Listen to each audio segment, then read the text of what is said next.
Hello students and welcome back. आज की class में हम पढ़ेंगे केमिकल रिएक्शंस एंड इक्वेशन में टाइप्स ऑफ केमिकल रिएक्शंस कि केमिकल रिएक्शंस हमारे पास कितने टाइप्स के होते हैं। So in today's class we are going to study about chemical reactions types on the basis of reactant, product and type of nature of course of reaction occurring। जैसे last class में हमने पढ़े थे exothermic and endothermic reactions, वो थे हमारे पास on the basis of energy released और energy absorb. In this class we are going to study types of chemical reaction on the basis of other things as well। तो सबसे पहले होता है हमारे पास कॉम्बिनेशन रिएक्शन। कॉम्बिनेशन रिएक्शंस हमारे पास वो रिएक्शंस होती हैं जिसमें आपके पास कंबाइन हो रही हो चीजें। these reactions are also called synthesis reactions। In reactions में आपके पास कोई चीज बन रही होगी तो you will have more than one generally reactants and one product। इसमें आपके पास एक ही प्रोडक्ट होगा तो वो होती है हमारे पास combination reactions. So combination reactions will have one product और इसमें एक से ज्यादा रिएक्टेंट आपके पास कंबाइन कर रहे होंगे। जैसे एग्जाम्पल में आपके पास अगर दो एलिमेंट कंबाइन कर रहे हैं तो दो एलिमेंट कंबाइन करें, जैसे मान लीजिए कार्बन और ऑक्सीजन कंबाइन कर रहे हैं, बन रहा है आपके पास CO2। तो इसमें आपके पास दो एलिमेंट्स का कॉम्बिनेशन हो रहा है, you are getting one product. So this reaction is basically combination reaction between two elements. फिर उसके बाद में अगर आपके पास मान लीजिए one element and one compound, अगर एक एलिमेंट और एक कंपाउंड में रिएक्शन हो रहा है, जैसे कार्बन एलिमेंट अगर कार्बन मोनोऑक्साइड ले लिया आपने और इसमें फर्दर ऑक्सीजन ऐड कर रहे हैं। कार्बन मोनोऑक्साइड हमारे पास एक कंपाउंड है और ऑक्सीजन हमारे पास एक एलिमेंट है, ये भी मिलकर के हमको क्या दे देंगे, CO2। सो इसमें आपके पास एक कंपाउंड का रिएक्शन हो रहा है एक एलिमेंट के साथ। ऐसे ही FeCl2 अगर Cl2 के साथ रिएक्ट करे और FeCl3 दे दे। बैलेंसिंग हम कर रहे हैं इसके अंदर, जैसे आपके पास FeCl2 Cl2 4 क्लोरीन हो गए, इसमें भी आप कर सकते हैं बैलेंसिंग। ठीक है, यहाँ पे हमारे पास 4 क्लोरीन है, यहाँ 2 कर देंगे, यहाँ 2 कर देंगे एंड यहाँ 2, तो इसको जरूरत नहीं है। ठीक है, so this is balanced reaction. तो आपको क्या करना है इसके अंदर, आपने देखा एक कंपाउंड का रिएक्शन एक एलिमेंट के साथ हो रहा है, तो दिस इज गिविंग FeCl3। तो हम कहेंगे this is the synthesis reaction for ferric chloride between ferrous chloride and chlorine gas. अगर आपका कंपाउंड एंड कंपाउंड है,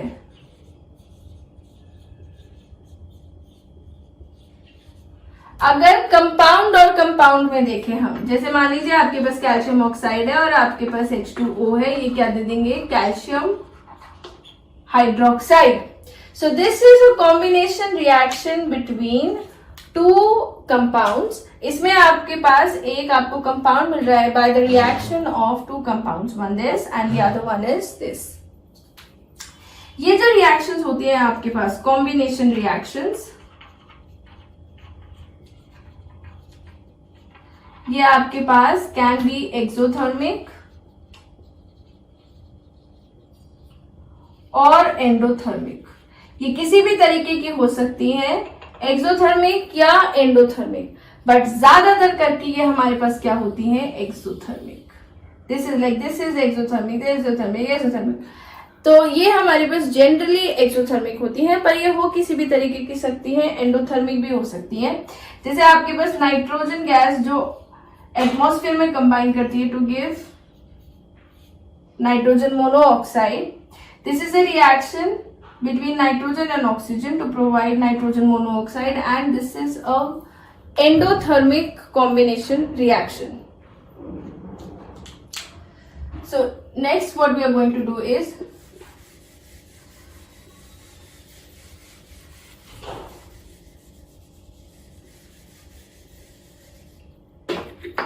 decomposition reactions. दूसरा हम पढ़ने वाले हैं decomposition reactions. Decomposition reactions होती है हमारे पास जिसमें आपके पास breaking down of substance हो रहा हो. If a substance is breaking down into simpler substances, that is called a decomposition reaction. तो इसमें आपके पास one reactant रहेगा. ठीक है, they are mostly endothermic. ये आपके पास मोस्टली एंडोथर्मिक होती है क्योंकि अगर हमें किसी चीज को तोड़ना होता है, if you are going to break down something, it will require energy. तो जब एनर्जी रिक्वायर्ड होती है then that reaction will be an endothermic reaction. ठीक है, लेकिन इसमें आपके पास ऐसा नहीं है कि डिकम्पोजिशन रिएक्शंस एक्सोथर्मिक होते ही नहीं है. हमारे अंदर जो रेस्पिरेशन, डाइजेशन, ये सब चीजें होती हैं, दे आर एक्सोथर्मिक. इसमें भी breaking down of vegetable matter ही होता है, but they do release energy. ठीक है, तो हम उसकी बात नहीं कर रहे हैं. मोस्टली केसेस में दे आर एंडोथर्मिक. तो इसमें on the type of energy you are providing to decompose, आप किसी चीज को तोड़ने के लिए किस तरीके का एनर्जी प्रोवाइड कर रहे हैं, वो हमारे पास बताता है कि ये किस तरीके की डीकम्पोजिशन रिएक्शन होगी. तो decomposition reaction can be further classified as thermal decomposition, then you have electrolytic decomposition,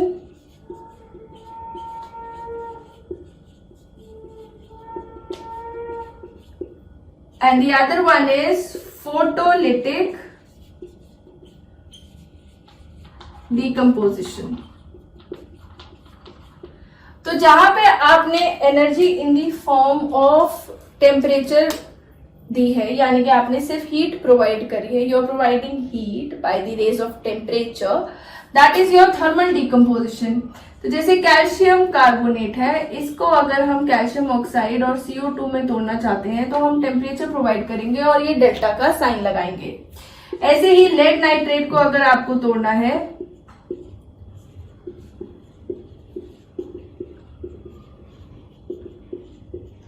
तो इसमें आप हीट लगाएंगे. इलेक्ट्रोलाइटिक डिकम्पोजिशन होगा हमारे पास जैसे वाटर का होगा. इसमें हम इलेक्ट्रिसिटी का इस्तेमाल करते हैं. We are using current. तो when current is used as a source of energy for decomposition, then that decomposition is electrolytic decomposition. ठीक है, तो यहाँ पे आप लिख सकते हैं कितने एम्पियर वगैरह का आप करंट लगा रहे हैं, या फिर आप डायरेक्टली लिख दें इलेक्ट्रोलिसिस. ठीक, अगर रिएक्शन हो रही है आपके पास in the presence of light, if it is happening in the presence of light, जैसे फोटोसिंथेसिस की रिएक्शन हमारे पास लाइट के प्रेजेंस में होती है, तो if the decomposition is happening in the presence of light या sunlight, then that decomposition is known as photolytic. Photo words represent photons. ठीक है, तो यहाँ पे जैसे हमारे पास AgCl है, अगर हम इसको सनलाइट की प्रेजेंस में रख देंगे, Hν इज फॉर सनलाइट या लाइट के लिए यूज करेंगे कि लाइट एनर्जी हमने यूज करी है, ये सिल्वर और क्लोरीन गैस में टूट जाएगा. ठीक है, ऐसे ही AgBr,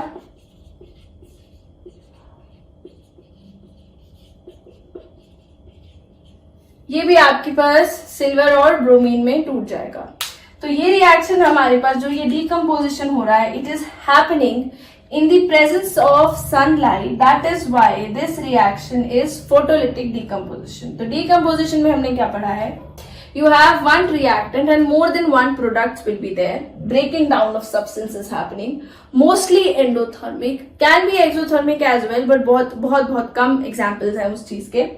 And on the basis of energy you are providing, you have three types of decomposition: thermal decomposition, electrolytic decomposition and photolytic decomposition. ठीक है, थर्मल में आप हीट एनर्जी प्रोवाइड करेंगे, इलेक्ट्रोलिटिक में इलेक्ट्रिकल एनर्जी प्रोवाइड की जाएगी और photolytic में लाइट एनर्जी प्रोवाइड करी जाती है। So this is the second type of chemical reactions that we have studied.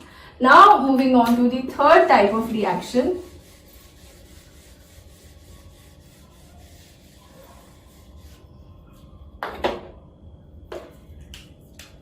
Third is your single displacement reaction. Displacement reactions basically क्या होती हैं, जब कोई एक एलिमेंट दूसरे एलिमेंट को उसकी जगह से हटा देता है। And if that procedure is happening between one and one element only, एक एलिमेंट को हटा दे रहा है, then that is called single displacement reaction. और दूसरा होता है हमारे पास डबल डिस्प्लेसमेंट रिएक्शन, उसमें आपके पास दो एलिमेंट को डिस्प्लेस करेंगे। ठीक है, तो सिंगल डिस्प्लेसमेंट रिएक्शन में बेसिकली क्या होगा, इसके लिए आपको रिएक्टिविटी सीरीज याद होनी चाहिए कि अगर मैं लिख रही हूं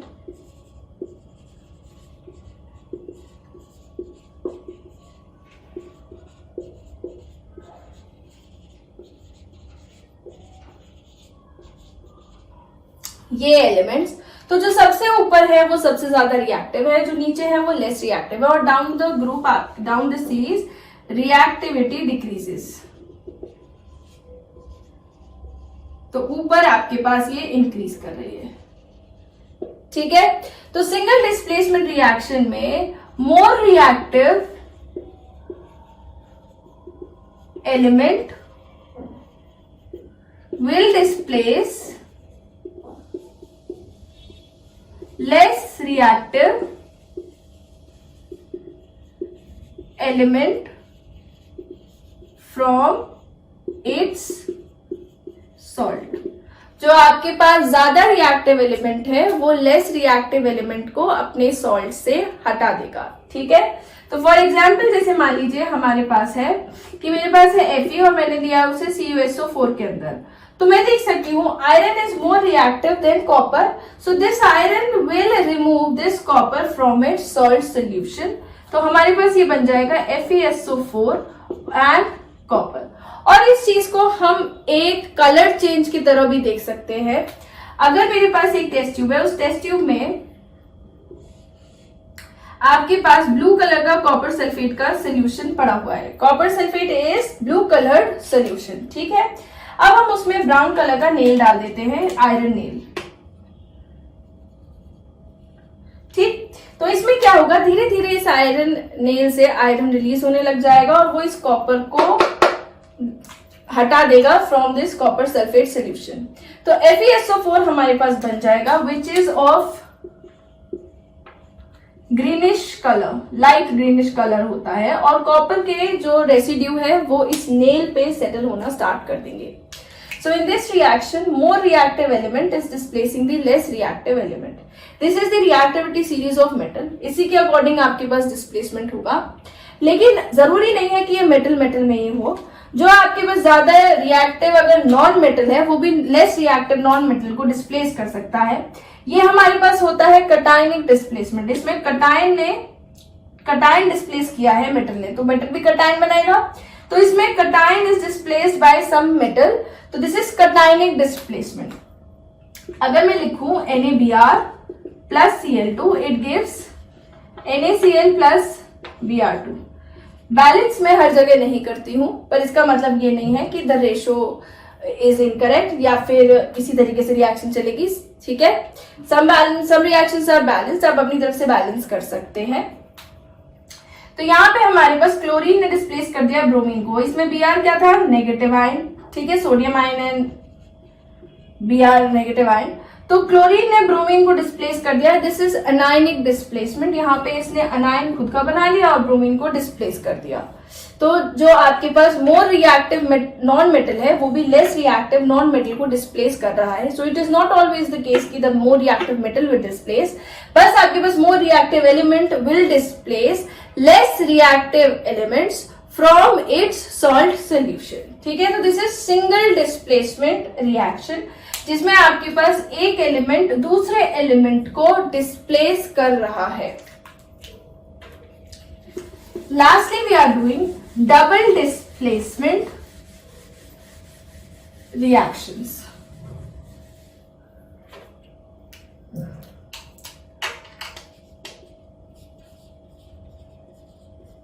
डबल डिस्प्लेसमेंट रिएक्शन में भी आपके पास डिस्प्लेस ही होंगी चीजें, पर दो एलिमेंट दूसरे दो एलिमेंट को डिस्प्लेस कर देंगे। ठीक है।